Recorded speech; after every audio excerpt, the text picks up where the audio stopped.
श्रीं ह्रीं सरस्वत्यै स्वाहा शिरो मे पातु सर्वदा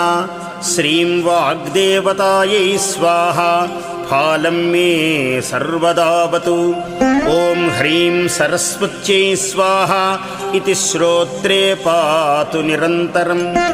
ॐ श्रीं ह्रीं भगवत्यै स्वाहा नेत्रयुग्मं सदावतु